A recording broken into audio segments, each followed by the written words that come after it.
Hello friends, welcome to all of you. Today we will discuss about one of the important topic of fabrication technology. तो आज के video के अंदर हम welding symbols के बारे में डिस्कस करेंगे। आप सबको पता है कि फैब्रिकेशन का जो ड्राइंग होता है उसको समझने के लिए वेल्डिंग सिंबल्स बहुत इंपॉर्टेंट है। तो आज के वीडियो का कंटेंट है बेसिक वेल्डिंग सिंबल्स। उसके अंदर हम देखेंगे single sided butt weld symbols, then after double sided butt weld symbols, then after other base symbols. उसके बाद हम देखेंगे supplementary welding symbols, then after welding location of elements of welding symbols, and last one rules to be followed while using welding symbols.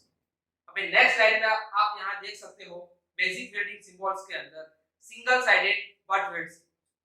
तो single sided butt weld symbol से वो easily आप recognise कर सकते हो और वो सिंबल जहां पे एक साइड पे वेल्डिंग करना हो तभी यूज किए जाते हैं।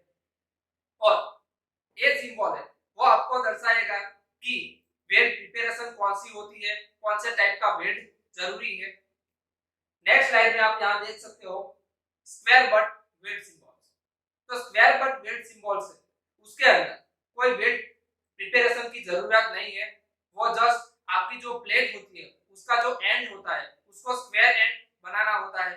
और आप यहां पे सिंबल में देख सकते हो वो कैसे ड्रॉ किया जाता है।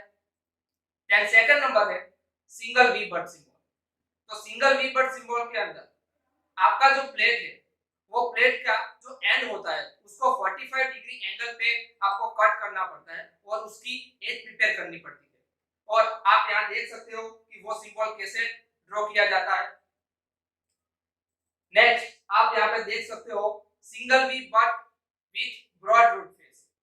ये सिंबल है वो similar to single V butt है। इसके अंदर भी आपकी जो प्लेट है उसकी जो एज है एंड पोर्शन है वहां आपको 45 डिग्री का एंगल पे वो कट करना पड़ेगा और आपकी एज है उसको 45 डिग्री एंगल पे प्रिपेयर करनी पड़ेगी। आपको यहाँ पे ध्यान रखना है कि एज प्रिपेयर कर रहे हो तब आपको 3/4 पोर्शन ऑफ प्लेट वहां पे डेप्थ के अंदर 45 डिग्री बनाना है एंगल। आप यहाँ पे सिंबल देख सकते हो वो कैसे दिखता है। नेक्स्ट है सिंगल बीवेल बट। तो एक बट प्रिपरेशन के अंदर भी आपकी जो दो प्लेट है उसके अंदर एक प्लेट है उसको हम बीवेलिंग करेंगे 45 डिग्री एंगल से और दूसरी प्लेट है उसको हम स्क्वायर एंड रखेंगे। आप यहाँ पे सिंबल में देख सकते हो वो कैसा दिखता है। देन नेक्स्ट है single bevel butt with broad root face. वो similar to single bevel butt है, उसके अंदर भी एक स्क्वायर एंड होगा और दूसरा है वो 45 डिग्री बीवेल होगा और वो कितने पार्शियली थिकनेस में होगा। उसके बाद है सिंगल यू बट। तो सिंगल यू बट के अंदर दोनों प्लेट है वो दोनों प्लेट का जो एंड है उसको 1/4 मून शेप में आपको कट करना होता है और 3/4 ऑफ प्लेट थिकनेस वहां तक हमें वो ग्रूव बनाना होता है। उसके बाद दोनों प्लेट है उसको एक दूसरे के साथ अरेंज करके वहां पे हम वेल्ड करते हैं। ध्यान आपका है single J but. Single J but के अंदर एक प्लेट है उसका स्क्वायर एंड होगा और दूसरी प्लेट है उसका कॉर्नर का है वो 1/4 मून शेप पे हम उसे कट करेंगे और आप दोनों का सिंबल यहाँ पे देख सकते हो। उसके बाद नेक्स्ट है double sided butt weld symbol. तो double sided butt weld symbol के अंदर फर्स्ट है डबल साइड वी बट। तो एक सिंबल के अंदर दोनों एंड है प्लेट के वो दोनों एंड को हम 45 डिग्री बीवेलिंग कट करते हैं। उसके बाद उसको दोनों को हम पॉइंट टू पॉइंट मैच करते हैं और दोनों साइड उसका वेल्डिंग होगा। आप यहाँ सिंबल में देख सकते हो वो कैसे दिखता है।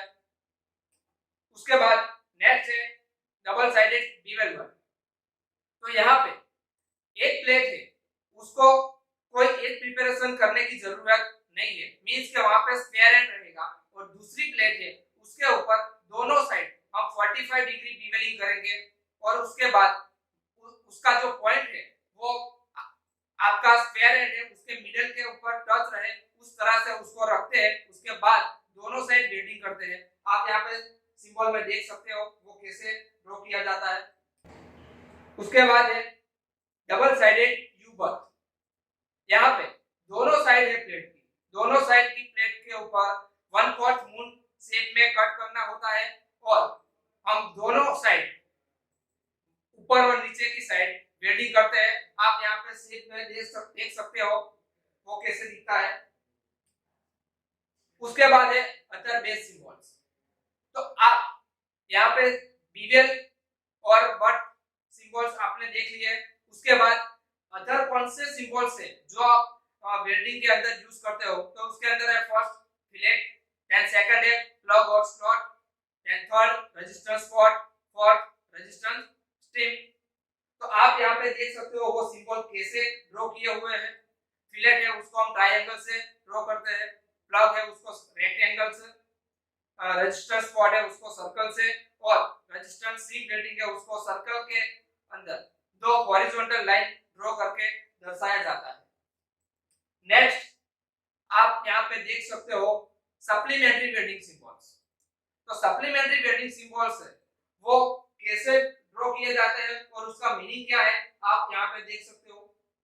फर्स्ट है वेल्ड ऑल अराउंड। इसके अंदर क्या होता है कि जो हमारा एरो है वो एरो और रेफरेंस लाइन दोनों जहां पे इंटरसेक्ट होते हैं वहां पे एक सर्कल ड्रॉ करना होता है, और ए सिंबल है उसको हम बोलेंगे वेल्ड ऑल अराउंड। तो उसका मतलब है कि जहां पे ए सिंबल ड्रॉ किया हुआ है मतलब कि वो पोर्शन है उसका पूरा का पूरा पोर्शन वहां पे आपको वेल्ड करना है। सेकंड है फील्ड वेल्ड। वेल्ड को आप साइड वेल्ड भी बोल सकते हो। यहाँ पे क्या होता है कि जो एरो और रेफरेंस लाइन है दोनों जहां इंटरसेक्ट होते हैं वहां पे आपको डार्क सर्कल ड्रॉ करना होता है। इसका मीनिंग होता है फील्ड वेल्ड, मतलब कि एक जो प्रोडक्ट है या फिर पार्ट है उसको आप फील्ड में जाकर वेल्ड करोगे। देन थर्ड है फ्लश कंटूर। फ्लश कंटूर का मतलब होता है कि आपको जो वेल्डिंग करना है वो वेल्डिंग कौन से कंटूर में करना है। फ्लश मतलब कि हॉरिजॉन्टल। देन कॉन्वेक्स कंटूर, उसका मतलब क्या होता है कि हम जो वेल्डिंग करते हैं वो कौन से शेप में करना है, मतलब कि कॉन्वेक्स शेप में उसका कंटूर रहना चाहिए। Then fifth concave contour. Concave contour में आप यहां देख सकते हो कि जो आपका वेल्डिंग सिंबल है उसके ऊपर जो कॉन्केव शेप का जो कंटूर ड्रॉ किया हुआ है मतलब कि वेल्डिंग है वो कॉन्केव शेप में करना होता है। उसके बाद है ग्राइंडिंग फिनिश। अगर आपका जो वेल्डिंग सिंबल है उसके ऊपर कंटूर सिंबल है और उसके ऊपर फिनिश सिंबल ड्रॉ किया हुआ है मतलब कि आपको वेल्डिंग करने के बाद फिनिशिंग है वो जो सिंबल है उसकी तरह करना पड़ेगा। मतलब कि यहाँ पे ग्राइंडिंग फिनिश है उसका सिंबल जी है, तो क्या होगा कि जब आप वेल्डिंग करते हो उसके बाद उसका फिनिशिंग के लिए आपको वहां पे ग्राइंडिंग प्रोसेस करनी पड़ेगी। उसके बाद 7 है मशीनिंग फिनिश। अगर वेल्डिंग सिंबल के ऊपर एम लिखा हुआ है तो उसका मतलब क्या होता है कि आपको वेल्डिंग करने के बाद वहां पे मशीनिंग से उसका फिनिशिंग करना होता है। एंड लास्ट वन है चिपिंग फिनिश। तो वेल्डिंग सिंबल के ऊपर अगर सी लिखा हुआ है तो उसका मीनिंग क्या हुआ कि आपको वेल्डिंग करने के बाद चिपिंग हैमर से उसका फिनिशिंग करना होता है। तो ये थे हमारा सप्लीमेंट्री सिंबल्स। उसके बाद आप यहाँ नेक्स्ट स्लाइड में देख सकते हो वेल्डिंग लोकेशन ऑफ एलिमेंट्स। तो अभी वेल्डिंग का जो लोकेशन है वो कैसे हम डिफाइन करेंगे, उसके अंदर कितने कितने एलिमेंट्स आते हैं वो हम यहाँ पे देख सकते हैं। यहाँ पे एरो दिखाया हुआ है, तो एरो का जो हेड है वो क्या दिखाएगा कि वो जगह पे आपको वेल्डिंग करना है। यहाँ पे blue line horizontal reference line दिखाई हुई है। Blue line horizontal reference line और एरो जो इंटरसेक्ट होते हैं वहां पे अगर सिर्फ सर्कल ड्रॉ किया हुआ है तो उसका मीनिंग होता है वेल्ड ऑल अराउंड सिंबल। अगर वहां पे डार्क सर्कल ड्रॉ किया होता है तो उसका मीनिंग होता है फील्ड वेल्ड सिंबल। और जो रेफरेंस लाइन है वो रेफरेंस लाइन के पीछे की ओर टेल दिखाई हुई है। अगर कोई अदर स्पेसिफिकेशन हो लाइक कि प्रोसेस कुछ अलग हो या फिर कुछ और स्पेसिफिकेशन हो तो वो हम टेल में दिखाएंगे, अदरवाइज टेल की कोई रिक्वायरमेंट नहीं है। फ्रेंड्स खास याद रखना है कि हमारे जो वेल्डिंग सिंबल है वो रेफरेंस लाइन के ऊपर की साइड और नीचे की साइड वो हमें शो करने होते हैं या फिर हम दोनों साइड शो कर सकते हैं, वो डिपेंड करेगा हमारे रिक्वायरमेंट के ऊपर। और जो वेल्डिंग सिंबल है उसके लेफ्ट साइड एस लिखा हुआ है उसका मतलब क्या होता है कि साइज ऑफ वेल्ड, मतलब कि अगर फिलेट वेल्ड है तो फिलेट उसकी विड्थ और हाइट कितनी होगी वो यहाँ साइज के अंदर लिखना होता है। और जो वेल्डिंग सिंबल है उसके ऊपर क्या कंट्रोल सिंबल होते हैं और उसके ऊपर फिनिश सिंबल होते हैं। और जो सिंबल है उसकी राइट साइड एल लिखा हुआ है, उसका मतलब होता है लेंथ ऑफ वेल्ड, मींस कि हमें कितनी लेंथ में वेल्ड करना है। और उसके बाजू में है पी, उसका मतलब होता है pitch of weld, means unveiled length of weld.